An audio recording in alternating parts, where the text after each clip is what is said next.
Hello friends, मेरा नाम है वेल्बो 21। मैं एक इलेक्ट्रॉनिक म्यूजिक प्रोड्यूसर हूँ और आज हम देखेंगे रिवर्ब। फर्स्ट ऑफ ऑल हम रिवर्ब के नॉब क्या काम करते हैं वो देखेंगे, एंड सेकंड हम देखेंगे कि रिवर्ब वोकल्स पे कैसे इफेक्ट करता है। तो मैंने कैरा की एक वोकल ली है, वो सैंपल वोकल मैंने स्प्लाइस से डाउनलोड की है, तो अब यहाँ से चेकआउट कर सकते हो। तो सबसे पहले इनपुट प्रोसेसिंग है हमारे सामने। इनपुट प्रोसेसिंग ये एक फिल्टर है जो एबलटन का स्टॉक रिवर्ब है, उसमें एक इनपुट प्रोसेसिंग दिया हुआ है, उसे फिल्टर कहते हैं। लो कट एंड हाई कट आपको दिख रहा होगा, यहाँ पे ये लो कट है, ये हाई कट है, तो ये दो हम यहाँ पे यूज कर सकते हैं। उसके बाद प्री डिले है। प्री डिले मतलब रिवर्ब टेल की जो लेंथ है वो हम सेट कर सकते हैं 1 मिली सेकेंड टू 3 मिली सेकेंड के बीच में रखना, मतलब ये रखना बहुत कंफर्टेबल है। इसके आगे अगर जाओगे तो फिर वो रिस्की हो सकता है, और यही चीज मिक्सिंग में बहुत ज्यादा इफेक्ट करती है, प्री डिले। उसके बाद अर्लियर रिफ्लेक्शन है, जिसे हम स्पिन कहते हैं। अर्लियर रिफ्लेक्शन में अगर ये नॉब आप ऊपर नीचे करोगे, इससे एम्पलीट्यूड चेंज होगा। हॉरिजॉन्टली मूव करोगे तो इससे मॉड्यूलेशंस होंगे। वोकल्स के अंदर जो रिवर्ब के अंदर जो मॉड्यूलेशंस मिलेंगे, आप मॉड्यूलेशन और एम्पलीट्यूड चेंज आप अर्लियर रिफ्लेक्शन से कर सकते हो। और उसी के बाद शेप है।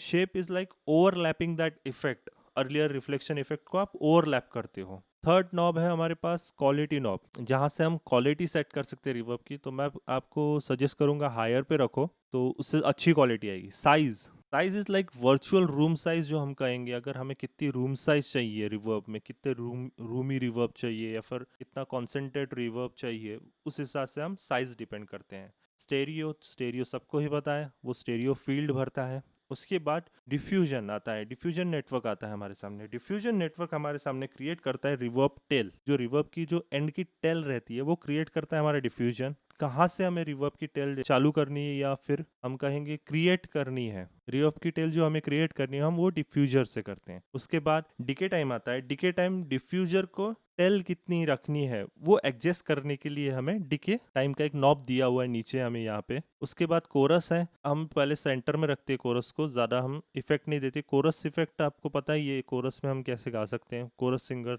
डेंसिटी, इससे हम कंट्रोल करते हैं डिफ्यूजर का एम्पलीट्यूड कंट्रोल कर लेते हैं। डेंसिटी नॉब से हम डिफ्यूजर की डेंसिटी कितनी होनी चाहिए, पावर कितनी जानी चाहिए और डिफ्यूजर का कितना पावर होना चाहिए, वो हम डेंसिटी नॉब से कंट्रोल कर लेते हैं। उसके बाद आता है स्केल। अब स्केल बहुत कम लोगों को पता है कि रिवर्ब में स्केल नॉब क्या काम करता है। ये एक रफनेस लाता है आपकी वोकल्स में।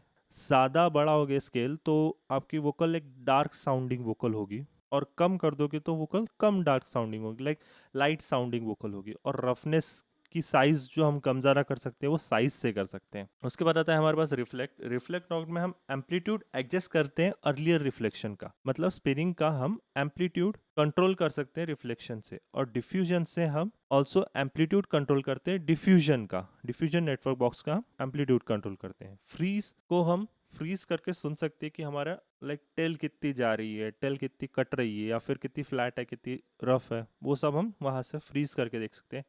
और simply dry and wet. Dry and wet बहुत सिंपल है, जहाँ हम बैलेंस करते हैं इनपुट एंड आउटपुट सिग्नल में। Like dry and wet signal में हम बैलेंस बनाते हैं, तो उसे हम ड्राई एंड वेट नॉब कहते हैं, और बैलेंस नॉब भी कह सकते हैं। तो आप लोग रिवर्ब कैसे यूज करोगे? सब फर्स्ट ऑफ ऑल अगर वोकल है तो मैं वोकल विदाउट रिवर्ब सुना देता हूँ आपको फर्स्ट ऑफ ऑल। उसके बाद हम रिवर्ब कैसे यूज करते हैं वो देखेंगे। My head's saying no, my body's saying yes. My head's saying no, but my body's saying yes. तो अभी आपने देखा कि ये एकदम ड्राई वोकल है। अगर मैं इस पे इंस्टेंट जो हमारे सामने इफेक्ट थे वैसे के वैसे इफेक्ट रख देता हूँ, जैसे हमने रिवर्ब निकाला और वैसे के वैसे रख दिया, तो हमारे सामने कैसी वोकल प्रेजेंट होती है हम सुनते हैं। My head's saying no, my body's saying yes. My head's saying no, but my body's saying yes. But अब हो क्या रहा है इसमें कि बहुत ज़्यादा रिवर्ब हो गया और हम उसे कंट्रोल नहीं कर पा रहे जो अपने हिसाब से हमें कंट्रोल चाहिए। तो मैं कैसे यूज़ करता हूँ, मैं अपनी एक टेक्निक बताता हूँ आपको जो सभी लोग यूज़ करते हैं शायद, प्रोड्यूसर्स। तो मैं एक अपनी छोटी सी टेक्निक बताता हूँ आप लोगों को। आप लोगों को यहाँ पे राइट क्लिक करना है और यहाँ से आपको ग्रुप करना है। ग्रुप करने के बाद आपके पास एक चेन आ जाएगी, तो यहाँ ही आपको एक और क्रिएट करनी है चेन जिस पे कोई इफेक्ट नहीं है। उस आपको यहाँ पे लिख देना है ड्राई। ड्राई मतलब जिसमें कोई प्रोसेस नहीं किया हुआ है वो साउंड है। और उसके ऊपर हमें यहाँ पे लिखना है वेट, जिसमें हम प्रोसेस करेंगे वोकल को। ने वेट लिख दिया। अब वोकल में क्या रहता है, वोकल में हमें सिर्फ higher frequency, vocal mid frequency और हायर फ्रिक्वेंसी से बनती है। तो हमें क्या करना है, वोकल में हमें हायर फ्रिक्वेंसीज को रिवर्ब देना है, ना कि मिड फ्रिक्वेंसीज को। और सबसे ज़्यादा डिफ़िकल्ट मिड फ्रिक्वेंसीज ही रहती हैं, जो मिक्सिंग करने के वक्त हमें सबसे ज़्यादा डिफ़िकल्टी मिड फ्रिक्वेंसीज में जाती है। बट हमें क्या करना है, हमें हायर फ्रिक्वेंसीज को रिवर्ब इफेक्ट देना है। तो हम क्या करेंगे, साइड से जाएंगे और EQ8 सेलेक्ट करेंगे, और वो रिवर्ब के बाद हम यहाँ पे ग्रुप में ही, ऑडियो इफेक्ट रैक के अंदर ग्रुप में ही उसको डाल देंगे, और वहाँ से हम लोज कट कर देंगे जितना हमें चाहिए। My head's saying no, my body's saying yes. तो हम इतना रखेंगे इसमें। अब इसके बाद और एक चीज़ करूँगा मैं, यहाँ से ग्लू कंप्रेसर उठाता हूँ मैं, यहाँ से मैं उसके सामने डाल दूंगा। अब ग्लू कंप्रेसर की मैं एक सेटिंग बताता हूँ आपको। कुछ भी नहीं करना है आपको, जस्ट आपको अटैक कम कर देना है एंड रिलीज ऑल्सो कम कर देना है, रेशियो 4 पे रखना है। उसके बाद आपको यहाँ पे साइड चेन नॉब दिख रहा होगा, आपको क्या करना है, साइड चेन नॉब एक्टिव करना है। यहाँ से जिस ट्रैक पे आपने वोकल रखी हुई है वो ट्रैक आपको सिलेक्ट करना है, और उसके बाद आपको My head's saying no, my body's saying yes. My head's saying no, but my body's saying yes. My head's saying no, my body's saying yes. My head's saying no, but my body's saying yes. इस knob को, ये जो आपने देखा अभी, मैं दिखाता हूँ आपको। My head's saying no. ये जो आपको पैरामीटर दिखा है थ्रेशोल्ड का, तो ये 0.0 to 5 के बीच में रहने देना, इसको ज़्यादा ऊपर मत देना। हमने क्या किया अभी, वोकल से ही साइड चेन किया है वोकल के रिवर्ब को, मतलब हमने रिवर्ब को साइड चेन किया है। जब हमारी वोकल बजेगी तब हमारा रिवर्ब नहीं सुनाई देगा, और जब रिवर्ब होगा तब वोकल नहीं होगी। इससे क्या होगा, एक फुलफिल फीलिंग आएंगी हमें।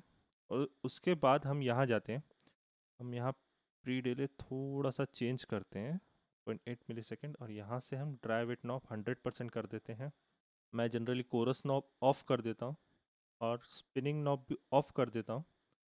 उसके बाद डीके टाइमिंग करता हूँ मैं, यहाँ से मैं फ्लैट कर देता हूँ इसे, और यहाँ से भी लोस निकाल देता हूँ। यहाँ से मैं ऐसा कर देता हूँ इसे, लाइक दिस। अब ये हो गया मेरे सेट हिसाब से, और यहाँ से मैं एडजस्ट करूँगा कि वोकल पे रिवर्ब कितना होना चाहिए। लाइक ये मेरा एंड पॉइंट है जहाँ मैं वोकल को रिवर्ब कितना होना चाहिए मैं सेट करता हूँ। My head's saying no, my body's saying yes. My head's saying no, but my body's saying yes.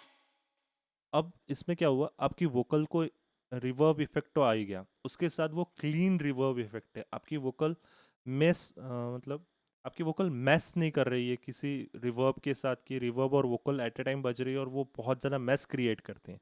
इससे क्या होगा, एक मैस क्रिएट नहीं होगा आपके वोकल्स में, और बहुत क्लीन रिवर्ब आपको सुनाई देगा।